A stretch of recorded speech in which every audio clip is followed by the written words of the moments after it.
정봉주의 정치쇼. 안녕하세요. 70억 분의 1의 사나이 마성의 중독성 대체 불가 정봉주의 정치쇼 정봉주입니다. 자, G20 정상회담에 참가하고 있습니다. G20 정상회담도 북의 ICBM이 가장 중요한 이슈로 떠오르고 있고요. 자, 하루 이틀이 지났지만 여전히 북의 ICBM은 세계적인 관심사입니다. 자칫 잘못해서 레드라인을 넘었다 라고 판단했을 경우에 어떠한 조치가 있을지도 모르는 오늘 아침 출근하는데 집사람이 묻더군요. 무서워 죽겠어요. 어떻게 되는 거예요? 전쟁 나는 거예요? 자, 우리 집사람뿐만 아니라 모든 국민들이 불안해하고 있을 때 여러분들의 놀란 가슴을 정확하게 달래줄 수 있는 SBS 정봉주의 정치쇼 정치의 1도 모르는 분들 일주일이면 9단으로 만들어드립니다. 103.5MHz SBS 러브 FM.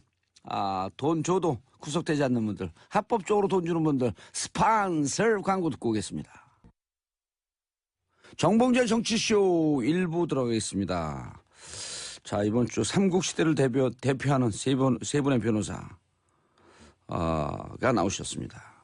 자, 백제를 대표하는 양지열 변호사. 예, 안녕하십니까. 예. 백제 양지열입니다. 자, 신라 김태현입니다. 안녕하세요. 예, 김태현 변호사.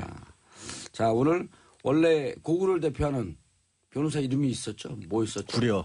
구려 백성문. 예. 백성문. 네, 잊어도 됩니다. 아니에요. 네. 이게 컨셉이에요. 네. 모르는 척하고 물어봐야지 더 기억을 하거든요.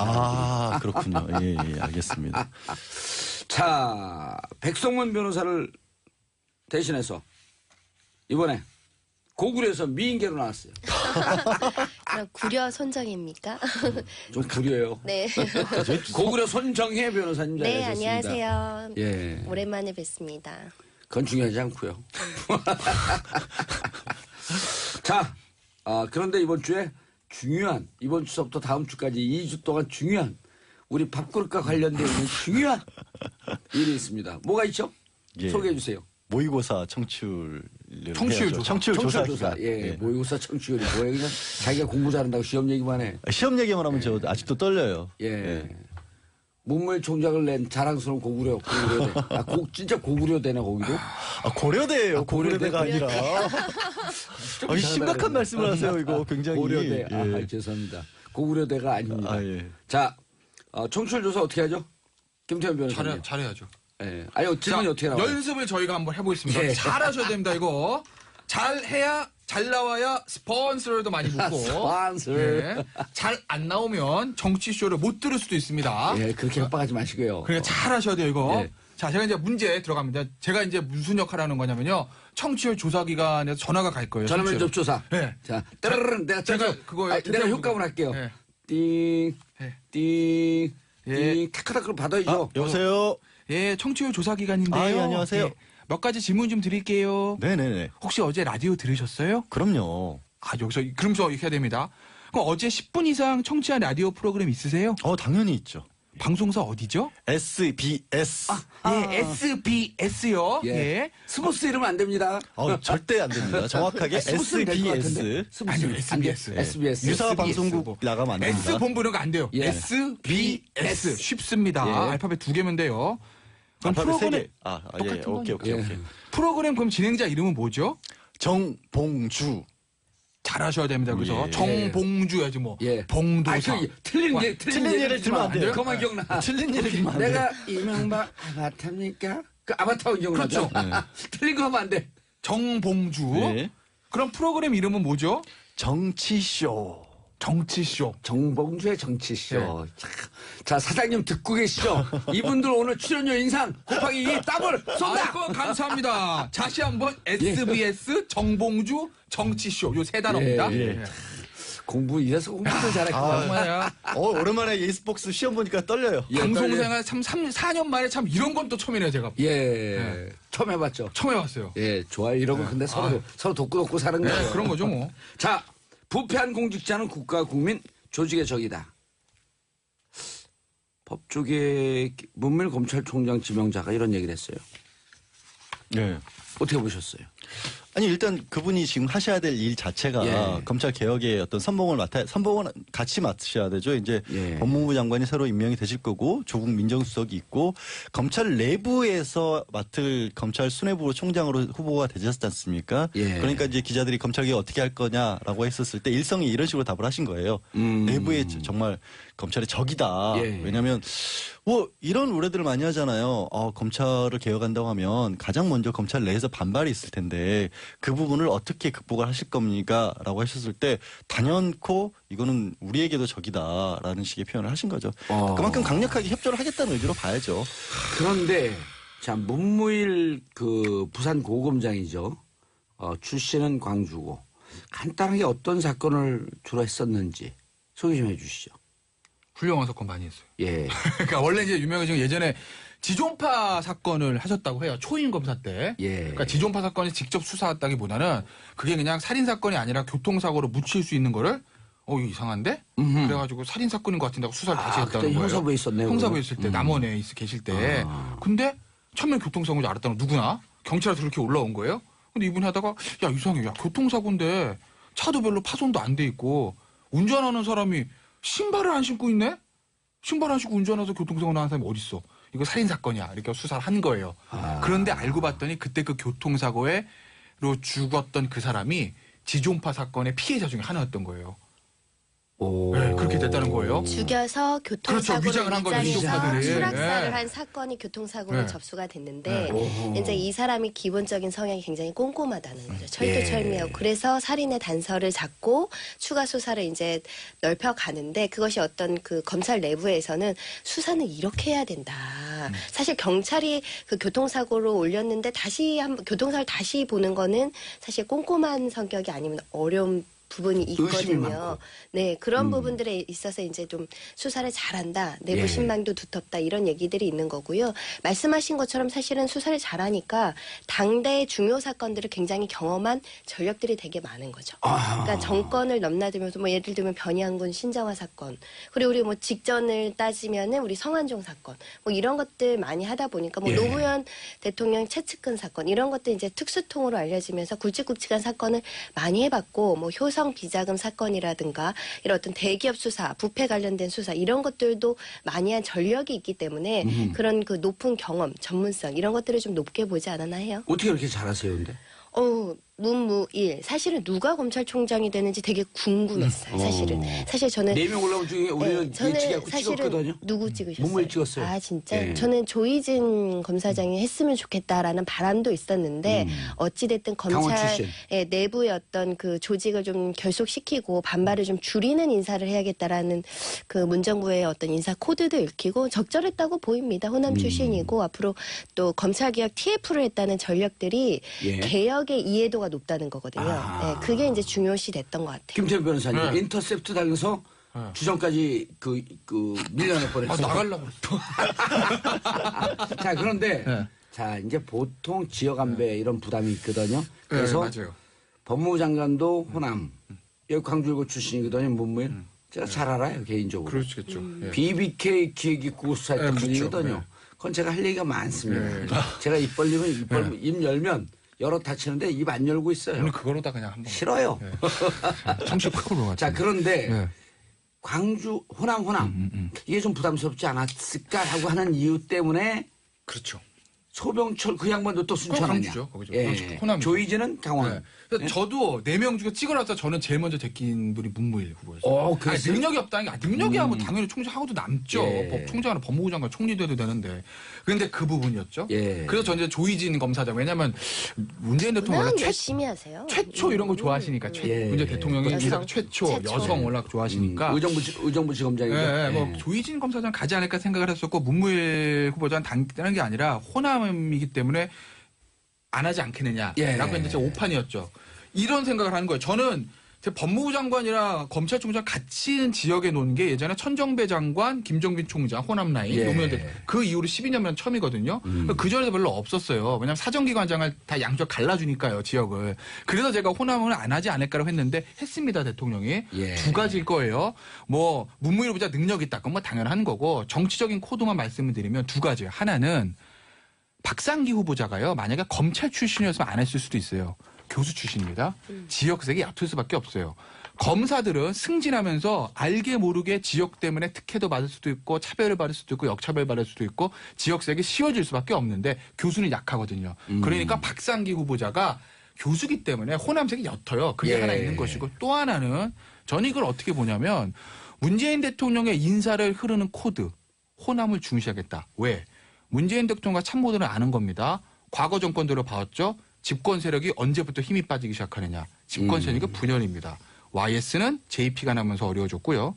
DJ는 역시 JP가 나가서 DJP 연합이 깨지면서 어려워졌습니다. 노무현 대통령 호남이 떨어져 나가면서 어려워졌어요. MB 친박이랑 끝까지 화합이 안 되죠. 어려워졌습니다. 그러니까 아는 거죠. 문재인 대통령은. 예. 호남은 확실하게 장악을 하고 잡고 가야 된다. 그래서 총리, 비서실장, 교육부 총리, 검찰총장까지 예. 주요 포스트에 호남 인사를 앉힘으로써 호남을 확실한 우군으로 가지고 가겠다는 문재인 대통령의 국정 운영의 어떤 틀을 볼 수 있는 인사다. 예. 이렇게 알겠습니다. 봅니다. 자, 샵 1035 단문 50원 장문 100원 삼국시대 삼변시대 여러분 함께하고 계십니다.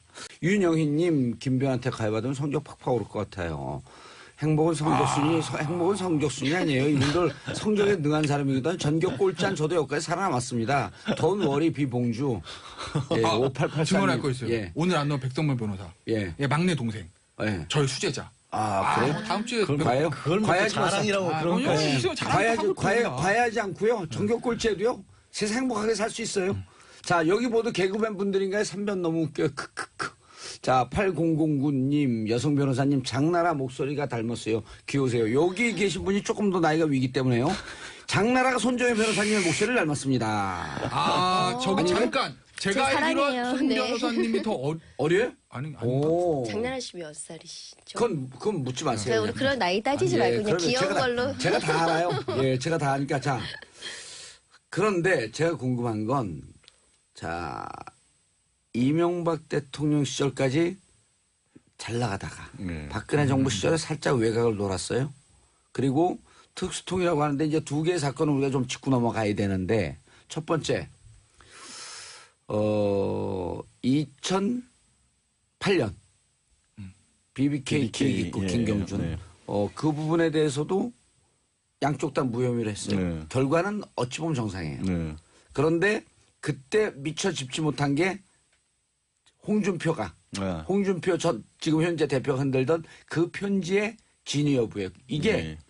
지금 국민의당 조작된 거 이상으로 조작이 된 거거든요.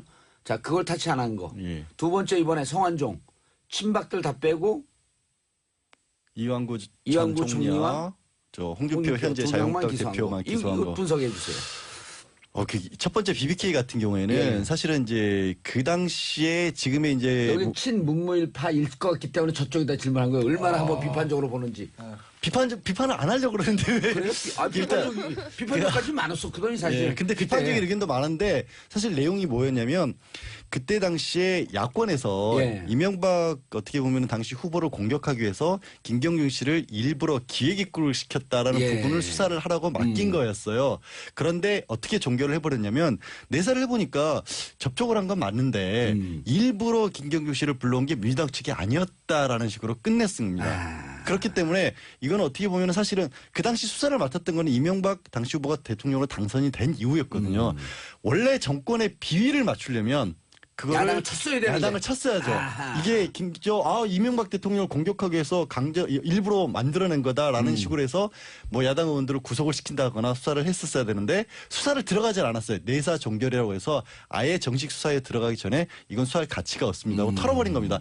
그러니까 어찌 보면 정권의 입맛에 맞는 쪽으로는 안 갔다. 안 왔던 거죠. 그러니 제가 어떻게 비판합니까? 정치 검찰이 아니었다는 얘기인데. 그래요? 예. 다만 이런 건 있죠. 그때 김경준 씨가 최근에 한 얘기 중에는 예. 내가 그때 그런 얘기했다. 민주동 사람이 아니라 다른 사람.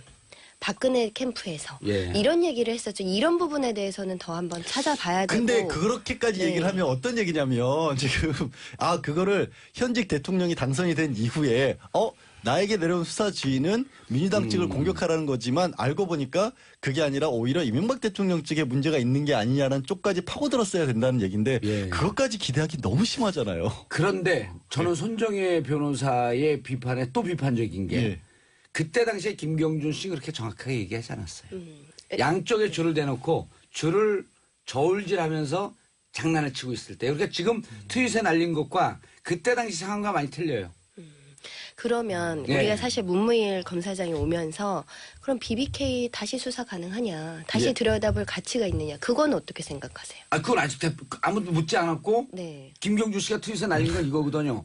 BBK를 수사했던 당사자가 오면 BBK 재수사 불가능하다. 이건 자기가 단정을 내버린 근데 거예요. 그건 아니라는 거죠. 제가 지금 말씀드린 것과 같이 그때 당시에 문무일 그 검사 같은 경우에는 어떻게 보면은 정권의 입맛에 맞는 수사를 하지 않았던 분이지 그게 김경준 씨를 억압하거나 김경준 씨를 양지열성 불리하게 가진 않았다는 거기 때문에 BBK 사건에 대해서 재수사 여지가 있다면 가능성이 저는 올라갔다고 보는 편입니다. 그건 이렇게 봐요. 저는 BBK 사건을 재수사하는 게 아니고 그것이 과연 과거 정권의 적폐의 일부라고 하면 재수사를 할 것이고 그렇죠. 예. 그냥 뭐 개인 한두 명의 비리라고 하면 당연히 끝나는 거고. 끝나는 거고. 그러면 그걸 제가 그거 갖고 감옥 갔다 와서 반드시 재수해야 된다. 이러면 얼마나 웅중한 사람이 되겠어요. 제가 그래서 가능성이 그게 예. 없어진 건 아니라는 거죠. 아니, 이분이 그래서 검찰총장을 맡았다고. 정권의 적폐다라고 하면 될 거고. 그렇죠. 아니면 안 하면 그만이고. 증거가 새로운 게 있으면 나오면. 근데 그 어떡하지? 증거가 새로운 걸 찾았는데. 있어요? 라고 누군가가 주장하면. 깜짝 놀랐잖아요. 깜짝 놀랐잖아요. 증거가 새롭게 나오면 하는 거죠. 납득할 만한 합리적인 증거. 예. 그 네. 특검은 혹시 손정혜 변호사가? 아니, 저는 수사 이런 거 잘 못합니다. 저는 못할 것 같은데. 전 몰라요. BBK 내용 예. 그 내용 모르는데 예. 공소시효 문제가 있어서. 예. 그러니까 BBK 자체의 문제는 아마 그게 이명박 전 대통령과 서울시장하고 막 이럴 때니까 아마 2000년 초반인가 그럴 거예요. 그렇죠. 공소시효 끝났죠. 공소시효는 다시 났죠. 예. 예. 그리고 기획입국도 그 당시에 이제 무슨 죄로 이제 할지 모르겠으나 그것도 사실 이미 10년 다 넘었잖아요. 그럼 그래서 기획공소가 그거는- 끝나서 그건 묻혔어요 이제. 그거를 이제 하게 되면 관련 특별법 뭐 이런 게 있을 수가 있는데. 근데 특별법만 소급. 아니 일단 사면 복권을 시켜드려야 될 거예요. 뭐 그거는 뭐 아니 근데 이제 독일에 계신 분이 재심하나요? 이런 거예요. 재심까지 아니, 가는 이런 걸로? 게 아니고 뭐냐면 그때 전혀 다루지 않았던 증거가 나오면 공소시효가 새로 시작되나요? 어떻게 되나요? 그러니까 그건 아니고 새로운 증거가 나오면 그게 이제 확정 판결 받은 거면 예. 새로운 증거가 나오면 예를 들어 재심할 수 있죠. 그러니까 김경준 같은 경우에는 지금 뭐죠? 예. 확정해서 13년을 지금 복역을 모르겠잖아요. 했잖아요. 그러니까 만약 에 새로운 증거가 나오면 10년? 그러면 10년, 뭐 예. 재심을 할 수는 있죠. 예, 알겠습니다. 자, 성완종 거도 살짝 타치라고 넘어가죠. 성완종 리스트 근데- 거를 얘기를 해야 되네 진짜. 본인이 그게 사람이 할 수 있는 건 다 했다. 예. 이렇게 얘기했단 말이에요. 그 이양구 전 총리하고 두 사람만 기소를 하는 바람에 예. 아니 왜 다른 사람들 예를 들어서 말씀하신 것처럼 친박계 의원들 그는 넘어갔느냐. 또 김기춘 전 비서실장 같은 경우도 예, 넘어갔잖아요. 그건 요 김태현 변호사 얘기하면 안 될까요? 예, 그러세요. 근데요. 오늘 뭐 그 전세 내고 오셨어요? 저는 문무일 총장 후보자 했던 얘기 이해 가요. 난 정말 사람이 할 수 있는 거 다 했다. 왜냐면 당시에 메모 하나 달랑 있어요. 그리고 쓴 사람은 불기에 계게 됐잖아요. 예. 그럼 메모의 신빙성을 입증할 방법이 없는 거예요, 그게. 아하. 예? 그렇지 않겠습니까? 예. 그 문무일 당시에 이제 후보자 그 당시 팀장이 좀 되게 힘들었을 것 같고, 그런데 이제 웃긴 게 이게 청문회 때가 뭐 양쪽에서 공격받을 수 있다는 거예요. 그러니까 여당, 지금 민주당 쪽은 야, 너 그 당시에 친박 안 잡고 뭐 했어? 김기춘 얼마? 거기에 뭐 홍문적 얼마, 홍문이 아니야. 허태열 얼마 뭐 이렇게 돼 있었잖아요. 허태열 전 부산시장. 뭐 이렇게 돼 있는데 서병수였나? 하여튼 제가 죄송합니다. 예. 이름은 잘 모르겠는데 친박 의원들 거기 메모 친박 있었는데 의원들이 있었다 예. 이렇게만 해요. 왜 그것도 못하고 말이야 당신 뭐 한 거야라고 할 거고 또 지금의 야당은 자유한국당 측에서는 전 총리 이완구 지금 대표 홍준표 야 네가 수사해가지고 기소인데 둘 다 무죄 나왔잖아 항소심에서 예. 사실관계로 무죄로 밝혀진 거 아니야 없는 걸로 당신 수사 그때 일부러 이렇게 한 거 아니야? 양쪽에서 이제 협공을 받을 수 있는 상황인데 예. 그런데 저는 이걸 가지고 문무일 안 당시에 된다? 지금 총장 후보자에게 수사 잘못했다 정치적 그건 의도가 있었다는 정치 거는 검찰이다. 무리다. 무리다. 그건. 그 당시에서 메모 한 장 달랐는데 그걸 가지고 뭐 어떻게 하는 거예요? 열심히 했죠 뭐. 아니 근데 지금 그거를 중요한 거는 그게 문제가 아니에요. 뭐. 이 사와 관련해서 정부 봉도사께서 짚어주셔야 될 반드시 필요한 거는 그러면 현재 이제 당 대표 이제 막 됐는데 홍준표 예. 신임 당 대표 지금 대법원까지 올라가 있잖아요. 그게 어떻게 될 거냐? 아니 근데 홍준표 당대표의 문제는 예. 검찰 손을 떠난 문제라고. 떠난 그러지. 문제죠. 근데 이제 예. 대법원 확정 판결만 남은 거니까. 근데 이제 그 후문은 거기에 대해서 무슨 뭐 검사가 지금 나와가지고 뭐 항소심 잘못됐습니다. 그때 뭐 당시에 이렇게 하겠어요? 그건 힘들죠. 그때 당시 2심 무죄가 나왔을 때 문무일 당시 수사 그 총책임자예요. 네. 그때 너무나 이 부분에 법원의 논리가 문제가 있어서 입장 표명을 하려고 그러다가 하지 않았다라고 하는 후문이 있잖아요. 그렇죠. 예. 예. 그거를 정확히 보도 자료까지 준비를 하셨다가 본인이 알고 있기는 대법원의 기존의 판례와는 너무나 다른 부분이 있어서 그걸 밝히려고 가능성이 했다가 있다. 대법원을 믿고 넘겼다. 여기까지. 알겠습니다. 손정희 변호사님, 문무일 총장 얘기는 그래서 여기까지는 중간 평가가 일단은 정치 검찰 쪽은 아니다. 아닌 것 같다라고 하는 쪽으로 잠정 정리를 하고 안종범 수첩으로 넘어가죠. 뭔 일이 발생된 거예요? 수첩이 굉장히 중요한 물증의 가치가 있다. 그동안 이제 평가되어 왔는데 이제 이재용 부회장 재판에서 이제 재판부가 뭐라고 얘기를 하냐면 증거 능력은 인정이 되는데 간접 증거로 간접 사실로만 인정할 수 있다라고 정리가 지금 되고 있어요.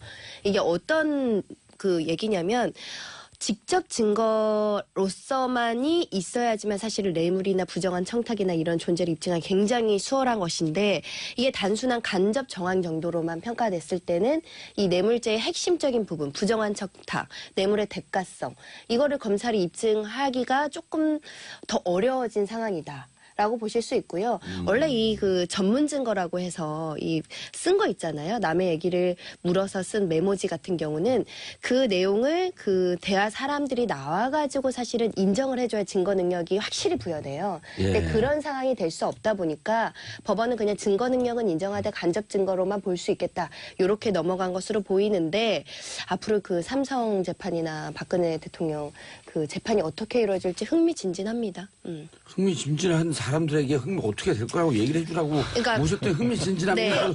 일단은 이 검찰 입장에서는 쉽지 않은 게임에 있는 거예요. 네, 그래서 지금 유무죄에 대해서 치열하게 다툼이 있다라고 보시는 유무죄. 상황입니다. 그러니까 네. 이제까지는 중요한 증거라고 봤으면은 유죄로 갔을 터인데 가능성이 높았는데 이제는 중립지대 딱 놓였다.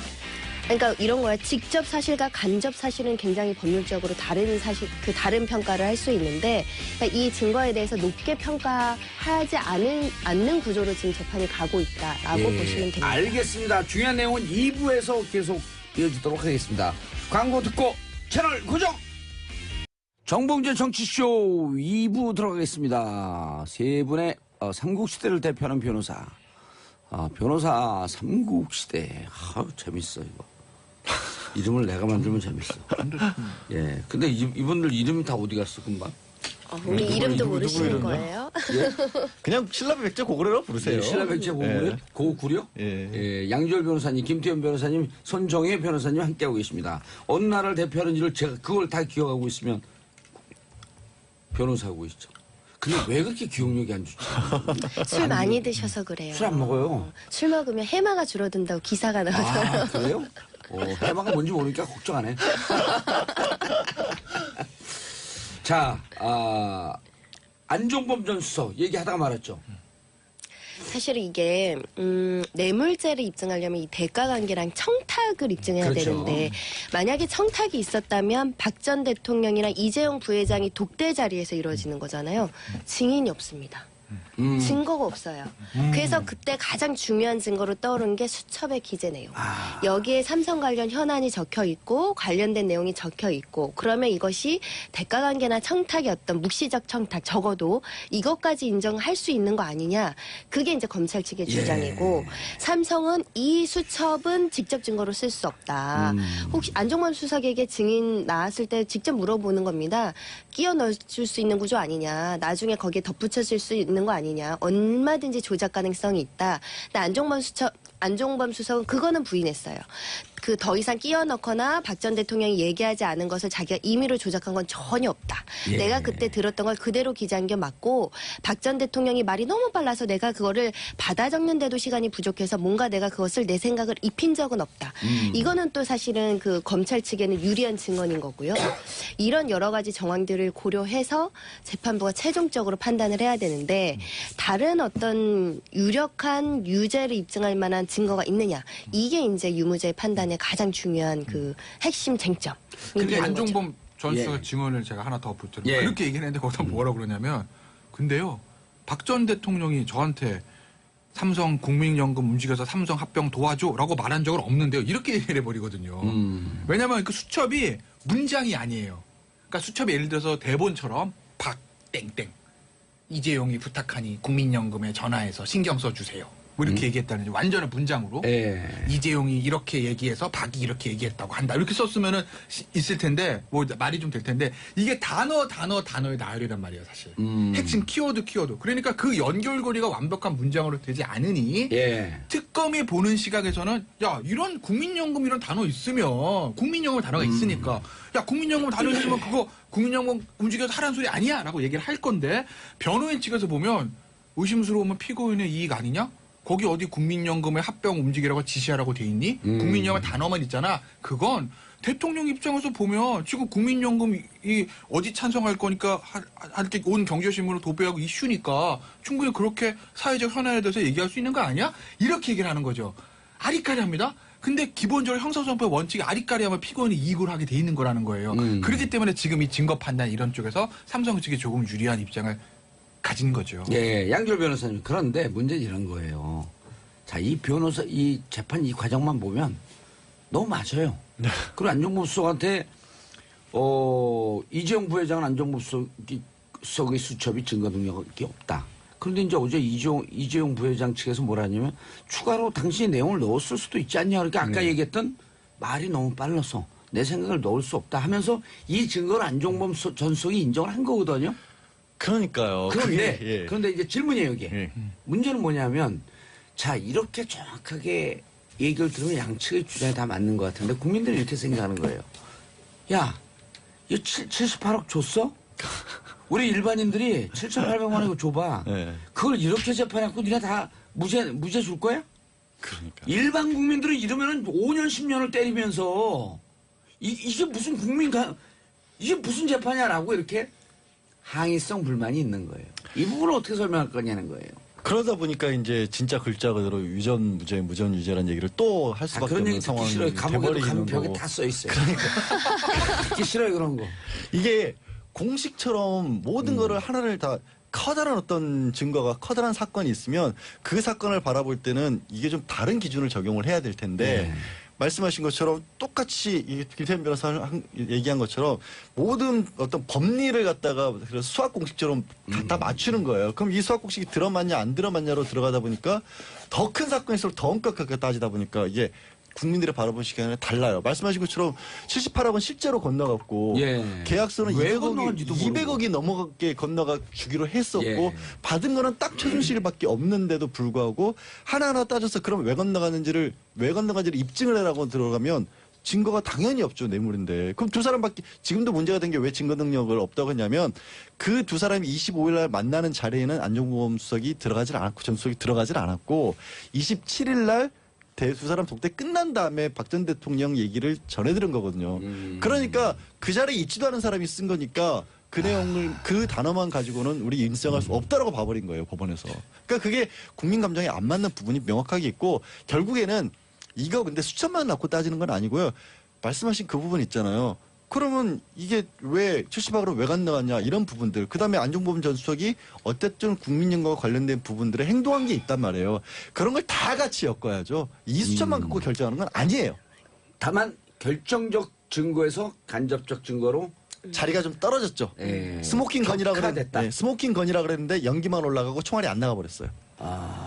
그런데 그래도 중요한 사실관계는 이미 법원이 판단 나온 게 있어요. 국민연금 이사장, 문영표, 직권남용. 그거는 유죄가 나왔습니다. 그러니까 그렇죠. 실제로 그 윗단계는 아직 입증이 안 된 건데 국민연금이 삼성의 합병과 관련해서 직권남용을 했다라는 부분들은 지금 1심 판결은 나와 있어요. 1심 판결 나오면서 그래도 이것은 삼성과의 연관성은 따지지 않았다. 그 이렇게 부분은 얘기했단 이제 말이에요. 그 다른 그 삼성 사건에서 이제 판단이 이루어져야 되는 거죠. 근데 사실은 중요한 포인트. 우리가 봐봐요. 왜 그 삼성과 연결이 없는데 국민연금에서 직권남용을 했을까? 국민연금을 움직일 수 있는 사람은 누군가? 예. 그러니까 지금 심증은 많아요. 근데 이제 물증을 찾아서 법원이 유죄까지 갈 수 있느냐? 그 싸움을 지금 법정 공방을 하고 있는 건데 치열하다. 결론이 나지 않은 겁니다. 무죄가 날지 유죄가 날지는 어느 누구도 지금 장담하기 어려운 상황이다. 이 상황을 우리끼리 어디 식사나 하면서 소주 한잔 하면서 얘기를 들으면 전 이렇게 얘기하고 싶어요. 손정혜 변호사가 백성문 변호사보다 낫네? 근데 어디선가 백성문 변호사가 듣고 있어. 아, 둘이 약간의 관점은 틀린데, 예리하시네요. 아, 백성원 변호사 듣고 계십니까? 지금 뭐 수염 밀고 나와야 됩니다. 예. 예, 제가 정확한 판단을 했죠. 아, 훌륭하십니다. 송도사님. 역시 뭐 75분의 1. 예.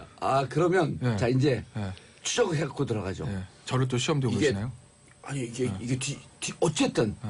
증거 능력이 격화됐잖아. 예. 증거의 가치가. 예. 삼성 재판은 예. 일단 8월 27일까지는 끌고 갈 거 아니에요. 8월 27일까지는 끌고 갔고 제가 봤을 때는 저번에 이재용- 말씀드려 보석 일단 석방하고 그 다음에 더 심리한 다음에 저기 박통 재판이랑 박근혜 대통령 박전 대통령 아니 전자 빼면 또 혼나니까 예, 박전 박 전 대통령 대통령 10월 17일까지 구속 기간이니까 그때까지 그때 결론이 날 맞출 것이다. 거고. 어떻게 될까요? 너무 항상 아니 뭐 근데 뭐 사람 일관성이 있어야 되니까 예. 저기 뭐 제가 방송하는 거 들으신 청취자분들은 뭐 다 아셨겠지만 저는 뇌물에 대해서 무죄 나올 거라고 수사 단계부터 얘기를 해왔어요. 무죄 나올 거예요. 저는 유죄를 그래요. 입증하기가 쉽지 않다. 쉽지 않아요. 그러니까 진실이 뭔지 전 몰라요. 예. 제가 어떻게 합니까? 신도 아니고 내가 무슨 뭐 삼성 사장도 아니고 모릅니다. 저는 몰라요. 저 어떻게 알겠어요? 진실은 모르겠으나 법리적으로 봤을 때 지금 그동안 특검의 수사 결과 발표, 변호인들의 진술들, 또 휴민트의 취재 결과 이런 것들을 종합을 해보면 1심은 모르겠으나 최종적으로는 저는 무죄가 나올 거라고 봐요. 예. 이재용 부회장은. 그러니까 박 전 대통령 아마 직권남용 쪽으로 갈 거예요. 직권남용까지 무죄는 안 나올 거예요. 그러니까 갈 건데 근데 재미있는 것들, 이 국민 감정에 막 불타올 수도 있잖아요. 예. 제가 지난주인가 지지난주에 보수 정치권에 계신 인사들하고 또 저녁을 먹었습니다. 뭐, 먹었어요. 근데 친박은 아닙니다. 얼마짜리 먹었어요? 제가 안 내가지고. 아니 제가 안 돼도 그건 네. 김영란법 걸려요. 3만 원 넘어가. 저 얼마짜리 언론인 먹었어요? 아닌데 저는. 아니요. 예. 추적하면 다 걸려요. 근데 뭐 맛있는 거 방송인 먹었어요. 아니에요. 먹었는데 얼마짜리예요? 29,000원. 29,999원. 네. 근데 거기서 이제 제 얘기가 나온 예. 거예요. 제가 어떻게 될 것 같냐고 저보고 거기 이제 그 자리에 제가 유일한 변호사였으니까 무죄 나올 것 같은데요? 어허. 그랬더니 반응이 큰일 났네. 왜요? 그게 무죄 나오면 좋잖아요. 그러니까 물론 일부의 인사들이 얘기할 수 있는데 그렇게 생각할 것 같죠. 야, 박 전 대통령이 무죄, 뇌물 무죄 나오기를 온 보수 정치인들이 기다릴 것 같죠. 그게 아니라는 거죠. 완전히 정치공학적으로 생각을 해보면 박 전 대통령이 뇌물이 무죄가 됐어. 예. 그러면 또 국민들의 감정 불타올 수도 있잖아요. 지금 방송 댓글에도 막 또 제2의 촛불 얘기 나오는데. 오호. 그러면 모든 화살을 또 뭔가 재건해보려고 보수 세력을 또 받을 수밖에 없다라는 거예요. 그러니까 이번 기회 완전히 박 전 대통령이라는 과거와 단절을 하고 우리는 새롭게 태어나야 되는데 예. 그리고 싹을 자르고 태어나야 되는데 거기 또 무죄가 나오면 예. 또 발목에 붙잡혀서 그냥 또 끌려 들어간다. 예. 그러니까 큰일 났네 이런 반응들 나오더라고요. 참 야박하다. 근데 그 김태현 변호사 전화 위치 추적했고 어느 음식점인지 찾아서 그 3명이 누군지 찾아야겠다. 3명이라고 했어요? 3명. 예, 3명이라 그랬어요. 3명이었네? 예, 전화 위치 추적하면 음식점 어디 간지 나오거든요. 그러신데요? 자, 양 변호사님 어떻게 보세요? 어떤 걸요? 뇌물죄 부분요? 뇌물죄. 아니 객관적으로 변호사분들께서 보여주셔야지. 네. 판단해 주셔야지. 보는 사람들이 나는 그분이 유죄하고 싶어. 이건 그냥 자기 원하는 사항이거든요. 근데 원하는 사항이 예. 반영이 될 수밖에 없더라고요. 저는 아직까지는 유죄 쪽으로 가요. 왜냐하면 현 변호사도 얘기했지만 이 여러 가지 다른 국민연금이 증거들도 동원했던 부분도 있고 직권 남용만 가지고 강요라고 받기에는 줬던 것들이 너무 많거든요. 받은 것도 너무 많고 그리고 아니 어떤 사람이 진짜 미쳤지만 현금을 그렇게 많이 쏩니까? 극단적으로 아무리 삼성이 돈이 많다 그래도 기업이잖아요. 기업은 영리를 목적으로 하는 곳이잖아요. 예. 그 기본적으로 영리가 있었으니까 썼을 거 아니에요. 예. 그렇게 저는 보고 있어요 아직도. 그리고 아직 멀었다. 그리고 재판부도 분명히 얘기를 했어요. 그날 그 자리에서 그런 식의 대화가 있었다는 정도의 증거로는 쓸 수가 있다. 예. 이것만 가지고 아까 김 변호사가 얘기한 것처럼 엘리어트란 말이 있으면 그것만 가지고 판결문에 엘리어트 때문에 합병을 도와주라고 했다라는 걸 쓸 수는 없지만 엘리어트 얘기를 했다는 건 나온 거 아니에요. 그럼 엘리어트 얘기를 하면서 무슨 얘기를 할 수가 있겠어요. 다른 얘기. 엘리어트가 뭐 엘리트예요? 아니잖아요. 그 삼성이 지금 엘리어트의 공격을 받을 수 있는 상황이다라는 거를 당연히 인정할 수밖에 없다라는 거 아니에요. 예. 그런 입장입니다. 하나를 제가 두 개를만 3가지만 더 붙여드리면 뭐 제가 틀릴 수도 있는데 예. 제가 자꾸 이제 무죄 나올 것 같다는 얘기하는 부분이 아까 이제 부정한 청탁 그 수첩만 있지 두 사람의 대화를 본 적이 없다는 거 하나. 예. 그다음에 대가 관계에 있어서 당시의 모든 시장 분위기들이 야 국민연금 이거 삼성 예. 국민연금 지금 찬성해야 되는 거 아니야? 뭐 주진영 당시 하나투자증권 사장 빼놓고 예. 대부분의 언론들과 기관 투자자들이 야 이건 무조건 찬성해야 되는 거야 라는 분위기가 있었다는 거. 예, 보수 언론 쪽에서. 근데 이제 기관 투자가들이랑 좀 많이 그랬어요 사실은. 예. 그런 건 있었다는 건 맞는 얘기고. 그리고 독일로 보낸 그 부분에 대해서 제가 지난번에 한번 말씀드렸는데 최순실과 박근혜 전 대통령 공모 관계를 입증하는 게 너무 작아요. 옷값을 내줬으니까 70억 받은 게 전부 다 박 전 대통령이 받은 것으로 볼 거야. 라는 논리가 너무 궁색하다는 거죠. 그래서 변호인들 입장에서 보면 치고 들어갈 게 너무 많아요. 예. 그러니까 특검이 어려워지는 거죠. 그런데 그런 와중에 구속영장이 발부됐다는 점. 구속영장. 구속영장은 법원에서 예.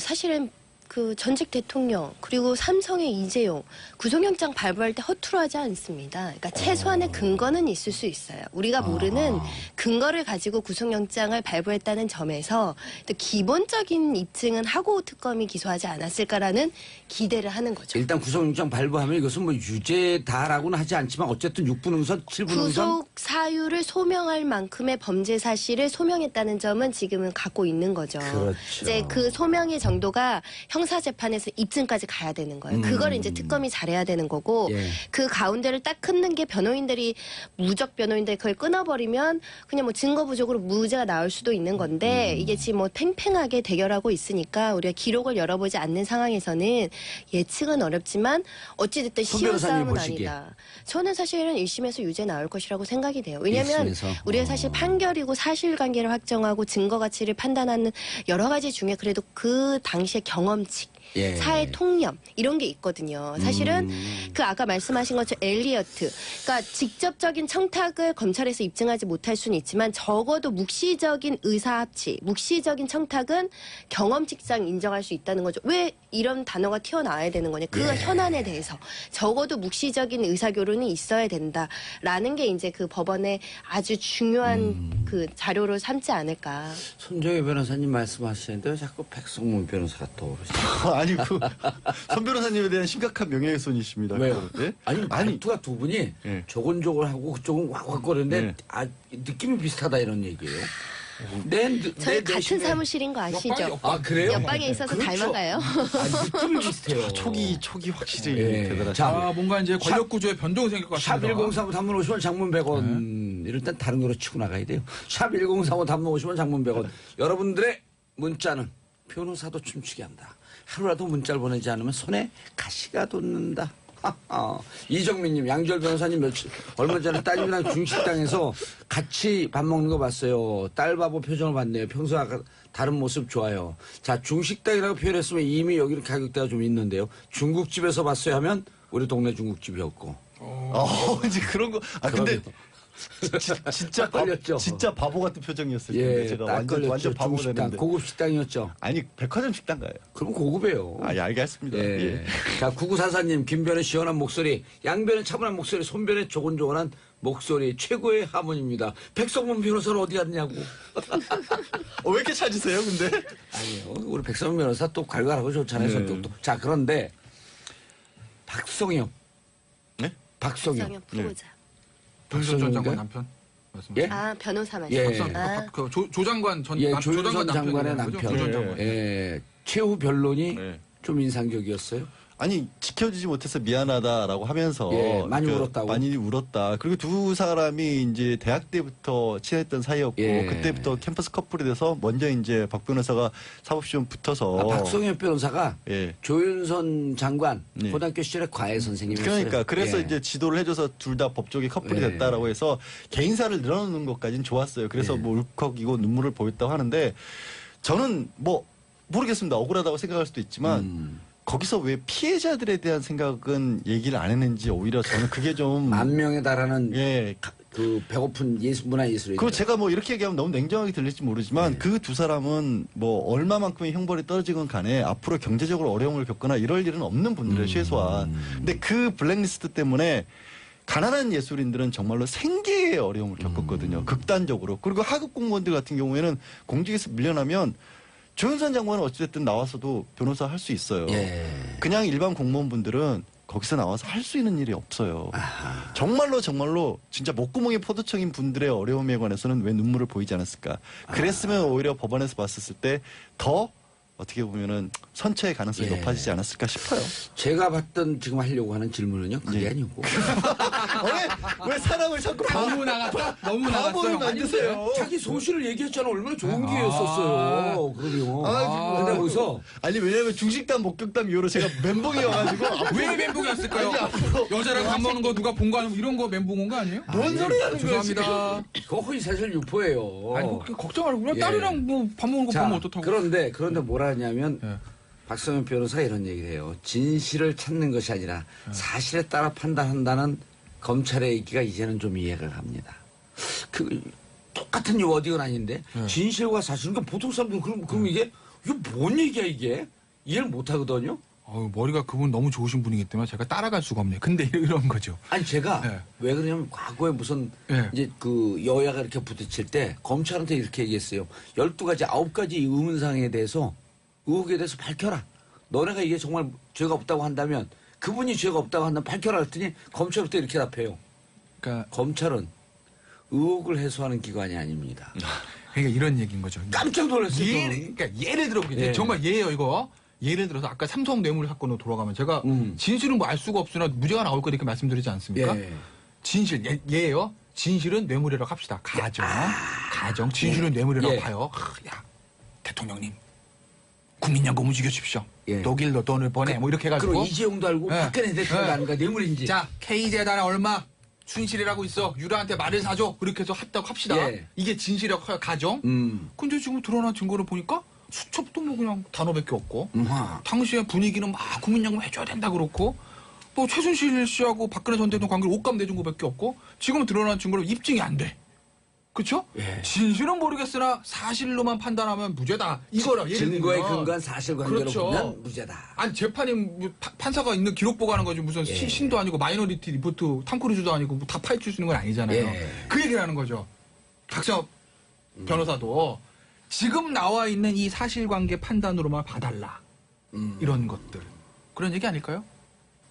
근데 뭐 그걸 떠나서 진실은 뭐 10만이 알 수 있죠. 뭐 재판정이 어떻게 하나요. 사실 진실이라는 단어는 그 보는 시각에 따라서 다른데 박성엽 변호사를 제가 비판하거나 비난할 수는 없는데 부적절한 건 지적하고 싶어요. 이거는 변호사가 변론을 해야 되는데 법정에서 가족에 대한 탄원서를 쓴 거예요.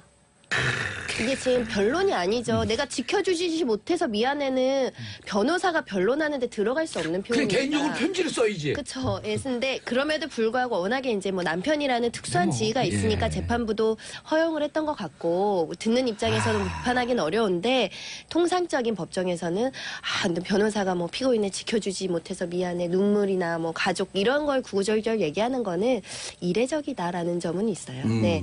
근데 그런 감성에 호소하는 게 간혹 현실에서 잘 그 움직이기도 합니다. 사실 사람인지라 예. 재판부도 사람인지라 남편이 눈물을 흘리고 있으니 그런데 근데 저는 예. 저는 중간에 저도 한마디 살짝 하면 예. 제가 최후 진술할 때 우리 변호사가 울었어요. 그 얘기를 했더니 어느 냉정한 변호사가 뭐라 하냐면 그러니까 유죄 받은 겁니다.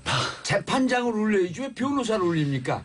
그러니까요. 그러니까 어제도 정말 감정에 호소하려면 재판장에게 메시지를 보냈어야 되는데 자기들끼리 썸 타는 거로 끝난 거예요. 그냥. 썸만 탄 게 아니라 이 국정농단 사건에서 보면 김계춘 전 비서실장 변호인은 뭐라 하냐면 80 노인네가 가슴에 스텐트를 받고 지금 80대 수명이 2, 3년밖에 안 남았는데 1, 2년 징역 살면 뭐하냐는 얘기를 하고 있고요. 김상열 전 교육문화수석 차은택 씨 외삼촌이었죠. 아무 인연도 없는데 갑자기 청와대에 일했던 사람은 나와가지고 법무부 장관까지 했고 평생을 법조인을 위해서 희생했던 김기춘 전 비서실장 남자의 유리천장 깨고 여성 장관까지 올랐던 조윤선 장관 이런 훌륭한 분들을 왜 이런 자리에 세워야 되냐면서 자기네들끼리 완전 감성 호소하고 있어요. 근데 생각해 보시면 그렇게까지 높은 자리에 전직 비서실장이었고 조윤선 장관이었던 이런 사람들이 자신들이 가지고 있는 권력을 한 번 잘못 썼을 때 블랙리스트 만들어서 얼마나 많은 사람이 희생을 받냐. 간첩 조작 사건. 간첩 조작 사건. 그러니까 고문하고 자기도 그래요.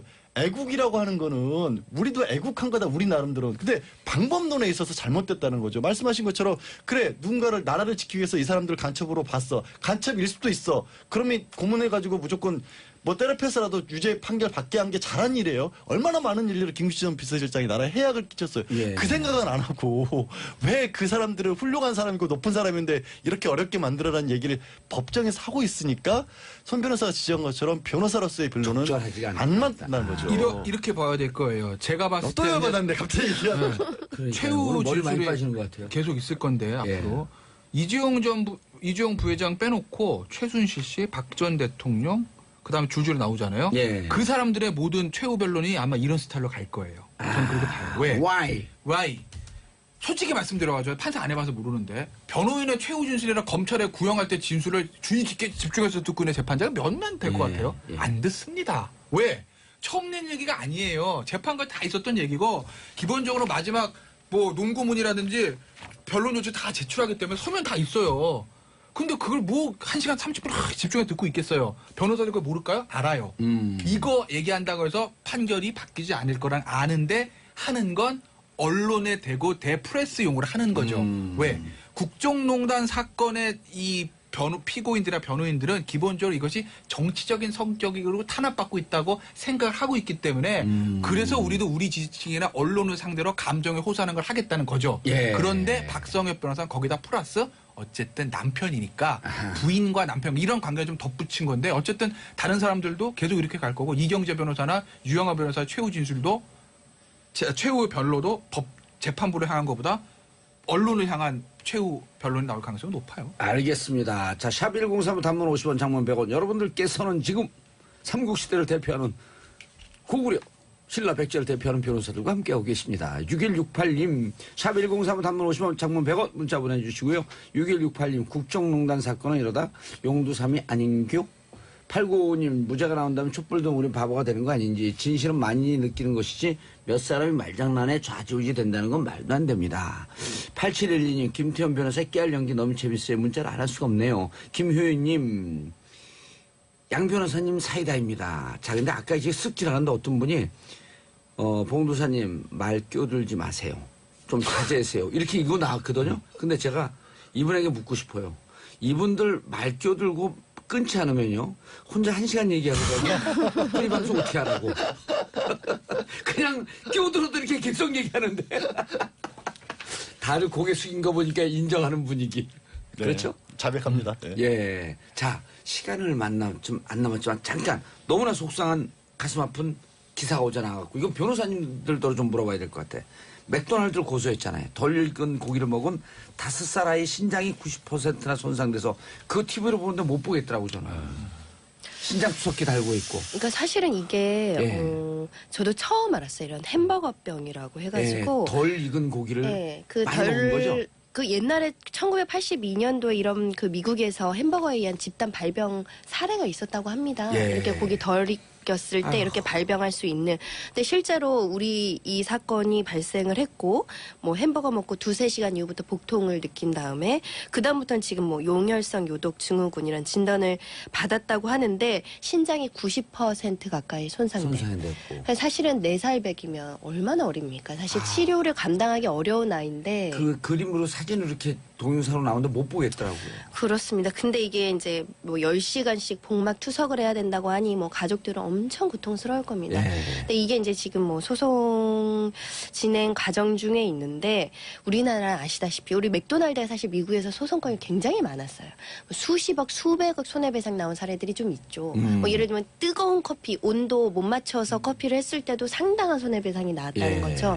우리나라 법정에서 이게 손해배상이 입증이 되고 맥도날드의 가실이 입증이 돼서 이 큰 고통에 대해 하답하는 손해배상 액수가 나올까? 저는 그게 일단은 안타깝고 일단 왜 이거를 우리나라 지금 법정 그게 안 돼요? 그 우리나라는 손해배상에 대해서 직접 손해 그 물질적 손해가 직접 배상의 원칙이고요. 특히 이제 정신적 손해. 일단 복막 투석하는 것 자체가 정신적 손해잖아요. 그게 많아도 1억 원을 넘지 못하는 지금의 현실. 그런 것들을 감안을 했을 때 징벌적 배상도 안 되고 그런 점들이 사실은 피해자, 손해 입은 피해자, 불법 행위로 피해 입은 피해자한테는 아직은 법이 관대하지 않다. 입증도 피해자가 해야 된다. 그러니까 여전히 누구래도 이거 그 힘 있는 갑을 위한 그 법률 체계 아닙니까? 라고 해도 할 얘기 없는 거 아니에요? 그게 왜 지금 손 변호사가 말한 그 법률체계가 유지가 되고 있냐면 예. 60년대, 70년대에 계속 개발 독재를 하면서 예. 어떻게든지 효율성만을 따졌다는 거예요. 그러니까 나라가 물어줘야 될 돈들이 너무 많아지게 되면 이게 그 경제 발전을 못한다는 논리로 만들어지는 어떤 체계인데 예. 그 체계를 아직도 유지하고 있는 거예요. 알겠습니다. 요 얘기는 또 다음 주에. 네. 오늘만 끝이 아니잖아요. 자, 세 분 변호사, 양절 변호사님, 김태현 변호사님, 손정혜 변호사님 인사하시고요. 네, 고맙습니다. 안녕히 계세요. 감사합니다. 아, 이분들 말하고 싶어갖고 인사도 안 했는데. 나가 끝났어요? 끝났어요. 더 하면 안 돼요? 자, 저는 잠시 후에 3부에 돌아오겠습니다. 채널 고정.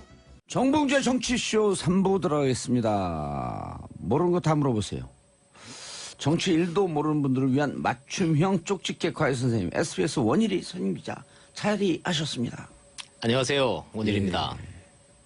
어제 저희가 식사를 점심식사를 구내식당에서 하면서 자제분들에 대해서 얘기를 들었어요. 저요? 예. 아, 큰 그러셨습니까? 아들은 어디 페이스북에 근무하신다면서요? 아, 이것도 이제 개인적인 얘기까지. 그러면 얼마나 선망의 대상인 직업이에요. 둘째 아들은 아들인가 딸인가요? 둘 다 아들입니다. 예, 둘째 아들은 또 어디서 근무해요? 마이크로소프트예요. 여기 그냥 어제 목메달 그러더니 뭐 금메달 둘을 갖고 그러니까 우리 아들 얘기했을 때 얼마나 비웃었을까. 아니요, 그게 아니고 예. 저 죽을 힘을 다해서 키워놨더니 예. 해외 동포 만든다는 말이 있잖아요. 그래서 말씀드렸던 거예요. 아이고 네. 가슴이 좀 아프긴 아프다. 네. 그게 우리 인생이 그렇습니다. 우리 애들은 공부를 못해갖고 또 가정의 정이 아주 훈훈합니다. 멀리 안 가니까. 자, 오늘은 무슨 얘기를 갖고 오셨는지. 오늘 이제 이게 좀 알고 봐야 더 재밌는 게 있는데 네. 지금 이제 문재인 대통령이 또 나가셨어요. 지금 예. 독일 베를린 가 있으신데 오늘 이제 또 이제 장소를 또 옮깁니다. 함부르크로. 거기에서 이제 G20 정상회의가 열리는데 예. 여기를 나가는 이제 문재인 대통령 어깨도 무겁고 표정도 어둡고 그래요. 예. 왜냐하면 아시다시피 지금 북한이 지금 뭐 연일 지금 쏟아내고 있지 않습니까? 예. 뭐 미사일 쏴대고 내놓는 말 폭탄 자체가 지금 너무 거칠어서 자 문재인 대통령이 여기에서 이제 그 한반도 정책에 대한 그랜드 디자인을 딱 발표할 생각이었는데 지금도 계속 고치고 있다 그래요. 왜냐하면 이게 지금 상황이 너무 많이 바뀌고 있고 미국 뉴욕에서는 지금 또 유엔에서 또 지금 북핵 문제를 어떻게 할 건가를 놓고 지금 미국, 중국, 러시아가 지금 대판 싸움이 또 났어요. 예. 자 이런 이제 지구촌 바깥에서 지금 정반대에서 벌어지고 있는 G20과 유엔 얘기 이렇게 좀 정리해서 좀 쉽게 설명을 좀 해드리겠습니다. G는 무슨 뭐의 약자예요? 예, 이게 그 전에 G20이 맞을까요? G20가 맞을까요?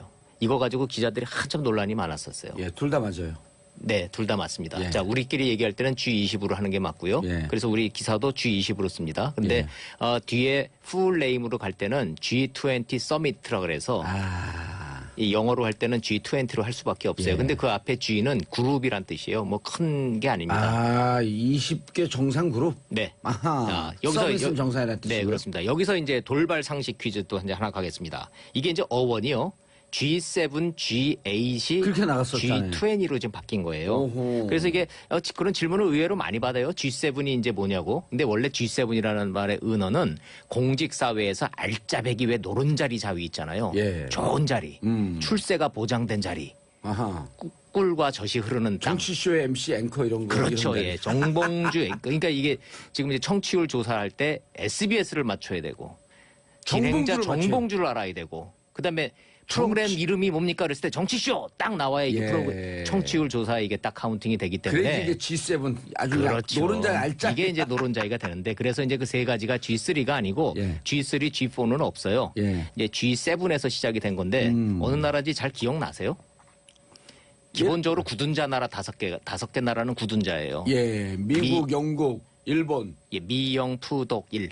미영, 푸독일, 러시아도 빠지나요? 예, 거기는 이제 다섯 개 나라. 그러니까 전 세계에서 전통적으로 잘 사는 나라. 미영, 푸독, 일. 요거 다섯 개 나라는 굳은자고 여기에 캐나다하고 이태리가 들어가서 G7이에요, 근데 원래. 요즘 이태리 잘 못 살게 근데 되잖아요. 이제 이게 좀 요새 좀 이태리 좀 현찮잖아요. 예. 그래서 러시아가 뒤늦게 들어와서 원래는 이제 G7이 G8 됐고. 됐었어요. 아. 그런데 이태리하고 캐나다가 들어가고 그다음 러시아가 들어가서 러시아가 G8. 들어갔어요. 예. 근데 좀 이상한 거 발견 안 되세요? 진짜 잘 사는 나라 하나, 돈 많은 나라 하나 빠져 있잖아요. 한국이요. 중국. 아, 중국. 아, 중국이 빠졌네. 네, 중국이 빠져 있는 게 예. 이게 이제 기분이 나쁜 거예요. 그래서 지금은 G7이나 G8 별 의미 없고요. 지금 G2도 G2예요. G2, 지금 미국과 중국. 지금 지구는 예. 지구촌은 G2의 세상입니다. 아. 미국과 중국의 세상이에요. 예. 자, 그럼 이 얘기를 왜 드리냐 하면은 2009년으로 지금 이제 거슬러 올라가는데 2008년으로 거슬러 올라가요. 예. 제가 워싱턴 특파원 시절이에요. 딱 평온한 이제 일과를 마치고 딱 있었는데 미국에서 속보가 터졌습니다. 투자은행 리만 브라더스가 부도 뱅크럽시 선언. 와, 처음에는 이게 뭔 얘기지? 뭐 이랬었어요. 예. 얼마나 이게 이 충격이 컸냐 하면요.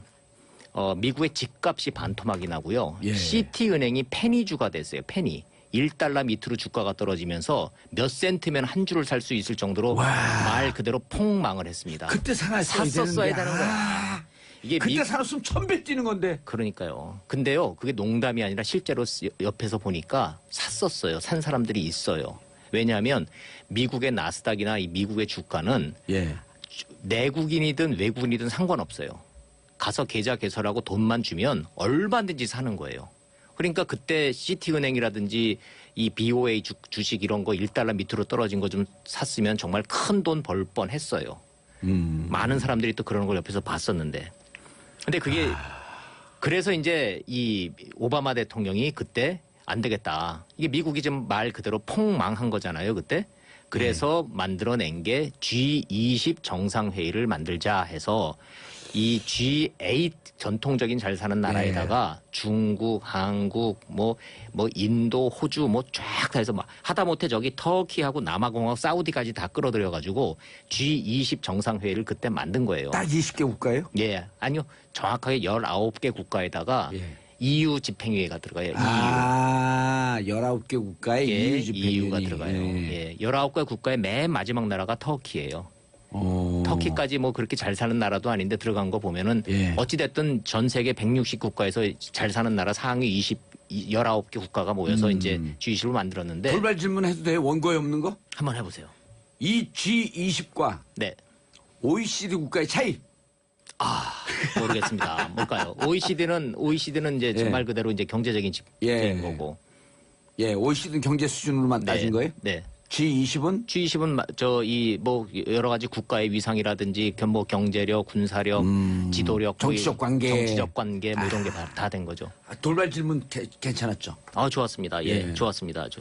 원일이 기자 깜짝 놀라는 거 처음 봤어요. 네, 깜짝 놀랐어요. 네, 사실은 근데 G20은 그 법적 구속력이 없어요. 그러니까 제가 이 말씀을 왜 드리냐 무슨 하면은 아젠다 있을 때 회의하는 이런 관계지? 그렇죠. 시작은 뭐냐 하면 폭망한 미국 경제를 살리자 했었어요. 예. 2008년도에 G20이 모인 이유는 예. 그 이유는 뭐냐 하면 미국이 경제가 무너지면 예. 전 세계가 지금 다시 무너지니까. 대공황으로 가니까 미국을 다시 살려내자. 아메리카 일병 구하기가 G20이 모인 그 근거였거든요.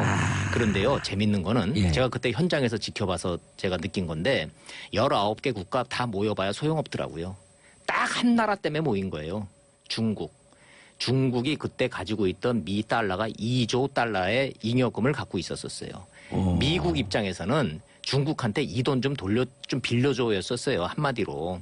그래야 이 지금 폭삭 망한 미국 금융계에 달러를 수요를 할 수밖에 없었던 거죠. 예. 중국이 머뭇대면서 말만 하고 이걸 잘 내놓질 않으니까 야 미국 정말 또 한 번 또 놀라게 하는 일이 생겨요. 뭐냐면 퀀터티브 이징이란 말, 양적 완화라는 말을 그때 저는 예. 이제 우리 이제 돈 찍어내는 거. 예. 야 세상에 깡패가 따로 없어요. 오. 대한민국이 한국은행에서 돈을 그렇게 찍어내잖아요. 한 달도 못 가서 망합니다. 왜냐하면 아무런 자산 없이 예. 돈을 찍어내면 딱 남미처럼 되는 거예요. 갑자기 날씨가 추워져서 이 장작을 사러 갔더니 장작이 이게 너무 비싸서 돈 가치가 없으니까. 장작이 1000불짜리가 되는 거야. 아니 그냥 화폐를 떼라는 거 아니에요. 그게 더 싸다는 거 아니에요. 돈을 떼라 그냥 돈을 떼라. 돈을 그냥 불을 붙여라. 그러니까 우리로 따지면은 1,000원짜리 10,000원짜리에다가 돈 붙여서 불 붙여서 난방을 해라. 그 돈으로 이 장작 사는 것보다 그게 더 싸다. 예. 이게 인플레이션의 무서운 건데 물가 인상. 물가 인상. 어허. 미국이 그때 이 연방준비은행 그 중앙정부은행에서 달러를 무제한으로 찍어내는 거예요. 무제한으로. 그러니까. 더 황당한 거. 아니 달러를 찍어내면 달러 값이 떨어져야 될 거 아니에요. 인플레가 되고. 달러가 올라가네. 제가 특파원을 하고 있는데요. 예. 미국이 달러를 막 찍어내서 살포를 하기 시작하는데 1,100원이었던 달러가 1,500원, 1,000까지 올라가는 거예요. 너무너무 이상한 거야. 이상하네. 경제적으로 설명이 안 되는 거예요. 예. 자, 그래서 제가 미국이 이렇게 무서운 나라구나. 전 세계가 쫄은 거예요. 미국이 망할 리는 없고 미국이 지금은 저렇게 돈을 찍어내지만 지금 저 찍어내는 달러를 사두면 몇 년 안 가서 저거 다시 회복하고 돈 번다 이렇게 되는 거예요. 전 세계가 그 달러를 살려고? 사기 시작해. 와. 그래서 환율이 올라가는 거예요. 오. 황당하죠. 다른 나라 같으면 망하죠. 그 돈 때문에 망하죠. 자기 돈을 찍어낼 수도 없잖아요. 네. 우리가 원화 찍어낼 수도 없고 일본이 앵화 찍어낼 수도 없고 못 찍어내요. 기껏 해갖고 돈을 만들려면 그냥 국채 발행하고 그렇습니다. 빚더미 되는 것밖에 없는데 미국 그냥 자기 달러 막 찍어내. 그렇습니다. 그 달러가 올라가. 예. 황당하죠. 그래서 그때 찍어낸 달러를 그냥 무작위로 살포를 한다 그래서 헬리콥터 달러란 말이 그때 나오기 시작하는 거예요.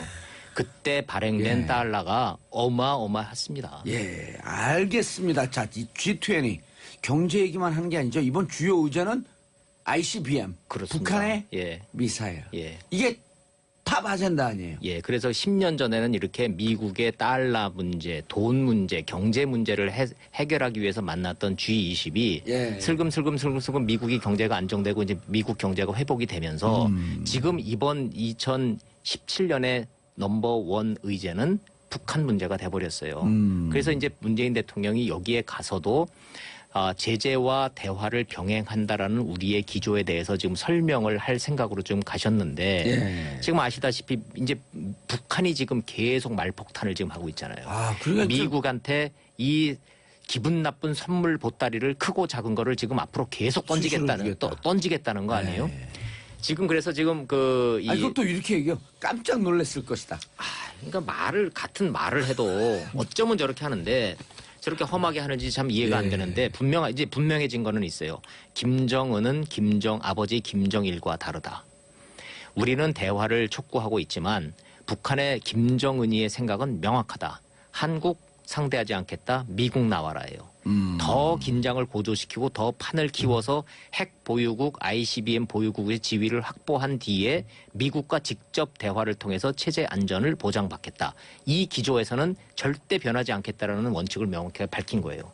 그래서 북한에 변하지 않는 게 지금 그 새로운 사실이 아니라 제가 지금 주목하는 부분은 이 시각 지금 뉴욕에서 벌어지고 있는 유엔 안보리에서 설전이 이게 심상치가 않아요. 왜냐하면 중국하고 러시아가 완벽하게 지금 미국하고 각을 세우고 나섰어요. 제재 안 된다는 거예요. 효과 더 이상 없다. 안 된다 이제. 대화로 해결하자. 그래서 근데 중국과 러시아도 네. ICBM에 대해서 안 된다라고 하는 입장은 분명히 있잖아요. 분명히 있어요. 그런데 북한이 저렇게 나오는 거를 해결을 하는 거에 있어서 원칙을 정하자. 그 원칙은 뭐냐? 한반도에서 전쟁은 안 된다. 군사적 행동만큼은 안 된다. 우리 그거는 동의할 수 없다. 야, 중국과 러시아가 더 세게 나온 거예요, 더 지금. 놀랐네. 예. 왜냐하면 트럼프가 이제는 맥시멈 프레셔 그 레드라인 넘었다. 그렇죠. 이제는 우리가 유엔이 아닌 미국이 독자적인 네. 행동을 취할 수 있다. 네. 이거 군사적 행동을 얘기하는 거거든요. 그렇습니다. 그래서 이번에 미국 대사가 지금 그 면전에다 대고 좀 어마어마한 얘기를 했어요. 자, 그렇다면 러시아와 중국은 북한이 친구라고 생각하면 지금 우리가 추진하고 있는 결의안을 비토를 해라. 그렇게 친구로 생각하면 비토해라. 우리는 우리 길 간다. 마지막 최후 통첩까지 했어요. 그리고 회의가 파토나 버렸어요, 그냥. 어머머. 그리고,서는 지금 이제 끝난 상태로 이제 유엔으로 얘기 안 하고 미국 독자적으로 가겠다는 얘기 여러 가지 지금 이제 옵션이 거론이 되고 있어요. 자, 요 순간에 지구 반대편에서 문재인 대통령은 각국 대통령들을 지금 만나서 하나하나 지금 정상회담을 해가면서 자, 한반도에서 전쟁은 안 된다. 무력으로 하지 말고 일단 대화도 병행해야 된다. 북한에 대한 압박과 제재는 해야 되지만 이게 전쟁 갖고 될 일은 아니다. 이렇게 지금 막 설득을 좀 하고 있어요. 문재인 대통령이 좀 얼마나 힘든 외교를 좀 하고 있는지 우리가 상상이 좀 가죠. 예. 북한 참 정말 힘들게 하고 있어요, 사람을. 이제 그 분수령은 오늘 밤 우리 시간으로 이제 오늘 오후에 열리는 한중 정상회담이에요. 예. 이제 시진핑 이제 주석을 만나야 되는데 뭐 상상 가시죠? 분위기 어떨지. 예. 지금 사드 배치하겠다고 지금 미국 가서 얘기하고 왔죠. 그다음에 뭐 대화하겠다 그러지만 미국과 일단 지금 무력 시위 지금 우리 하고 있죠.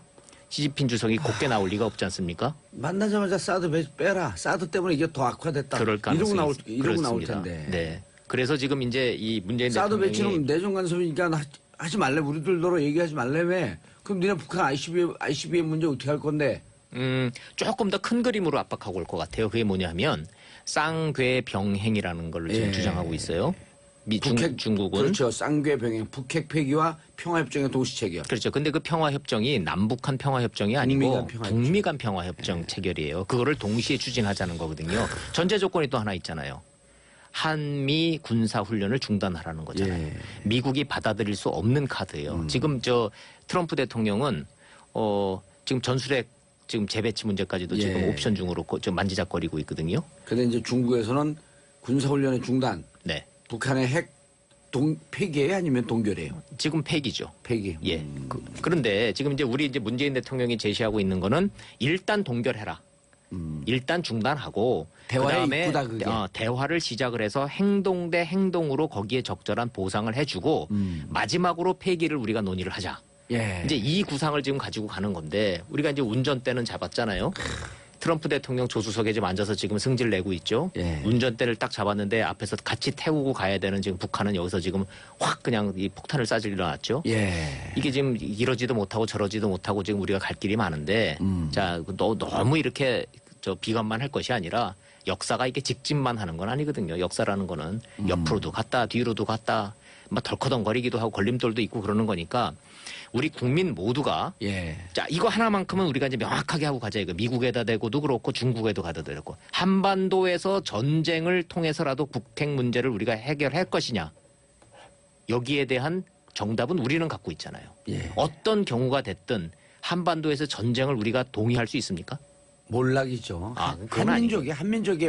한민족의 몰락이에요. 그냥 우리 대한민국이 네. 지구상에서 없어지는 거예요. 한반도가 없어지는 거예요. 더군다나 지금 벌어질 이제 전면전은 이게 핵전쟁이 될 가능성이 그럼요. 크단 말이에요. 그래서 한반도에서의 전쟁은 절대로 안 된다라는 전제 아래 압박과 대화를 병행을 해서 이 어려운 난제를 풀어나가자고 하자는 구상에는 공감대가 형성이 돼 있는데 자, 문제는 북한의 김정은이 아버지 김정일과는 종이 다르다는 사실. 아버지 김정일 때는 뭔가 이 선물 보따리를 주고 뭔가 이렇게 이게 보상책을 준다 그러면 주춤했거든요, 예. 분명히. 김정은이 그게 안 보여요, 지금. 그런데 이제 여기서 예. 그 와중에도 지난해 7월서부터 북미 간에는 한 라인을 갖고 계속 비공개 대화를 하고 있잖아요. 그렇죠. 하고 있고. 그건 해왔던 거예요. 자, 그래서. 우리는 지난 9년 중에 8년 동안 남북 간의 한 라인조차도 딱 끊어버리니 이걸 어떻게 보세요? 어렵죠. 아니, 그래서 그러니까 그거를 복원해야 되는. 심지어는 군사 권위주의 정권이라고 하는 노태우 정권조차도 네. 전두환 정권조차도 남북한의 한 라인은 있었잖아요. 그렇죠. 네. 공식적으로도 있었죠. 이 상황에서 아니 비공식적으로 공식적으로 네. 있을 필요 없어요. 네. 비공식적으로 이 상태에서 너네 정말 이렇게 계속 끝까지 갈 거야 ICBM?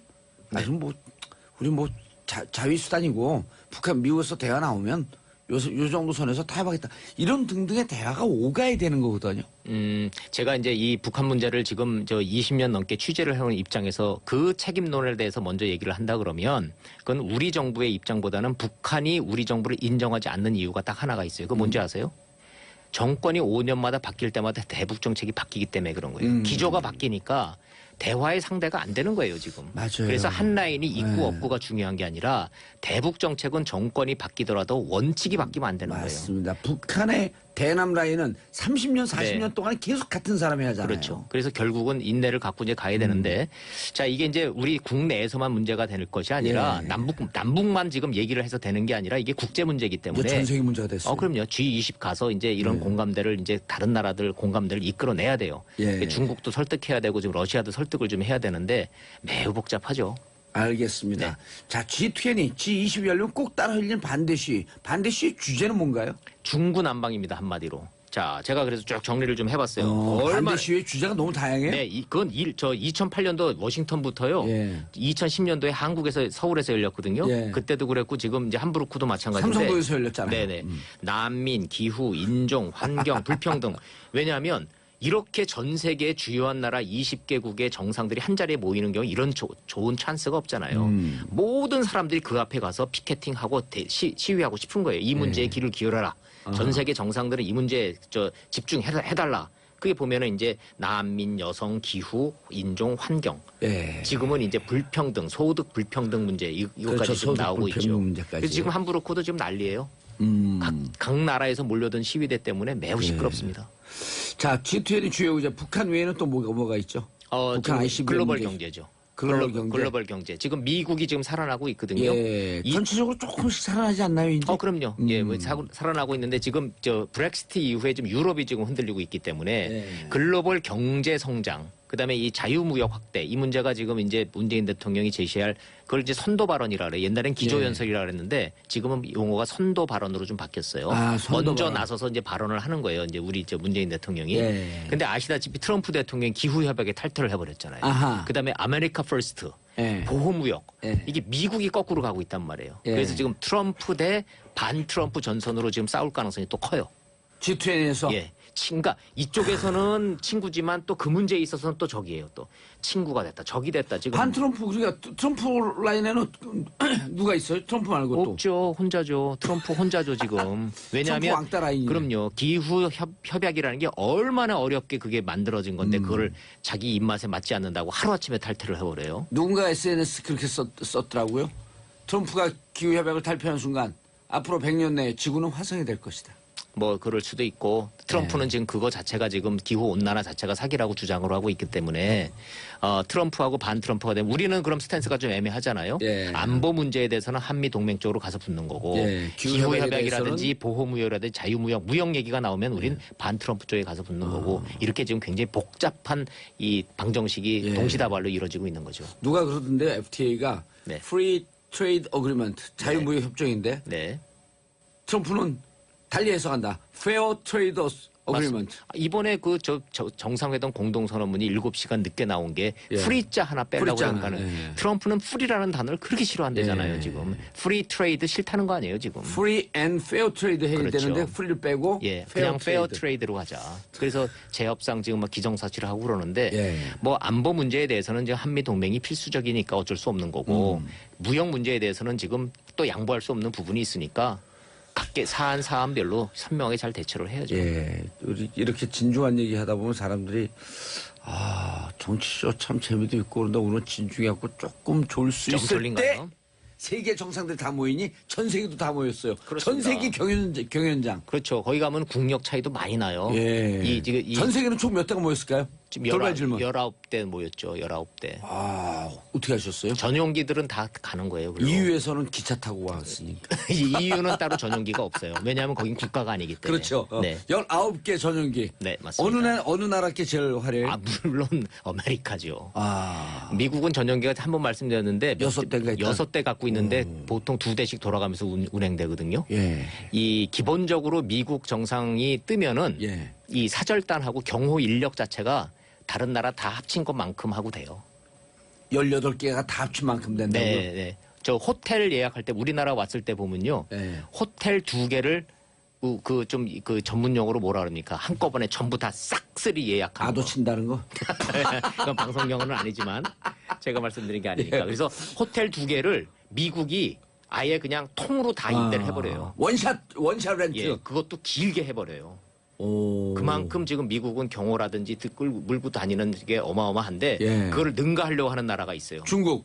그렇습니다. 예. 중국이 그런 이 기싸움에서 절대 안 밀리거든요. 그 중국 시진핑 주석 몰고 다니는 이 규모가 미국 못지 않아요. 그래서 이번에 제가 한번 그것 좀 따져보려고 그래요. 예. 누가 더 기싸움에서 센지. 그런데 네. 그렇게 그 호기를 부리기 좋아하는 중국의 군사비가 미국의 10%밖에 안 된다면서요? 미국이 그래서 별명이 천조국이에요. 예. 우리말로 천조원입니다. 우리가 국방비 얼마인 줄 아시죠? 예. 40조. 40조. 40조 원. 예. 미국은 1000조 원. 아하. 전 세계 나라 다 합친 국방비가 미국 국방비하고 맞먹어요. 알겠습니다. 미국 국방비 그 많은 걸 갖고 우리 복지할 때 좀 썼으면 좋겠네. 근데 자, 네. 끝났습니다. 원희룡 기자님 탈곡기 인사하시고요. 감사합니다. 네, 조금 더 쉽게 좀 설명을 해드리려고 여러 가지 말씀.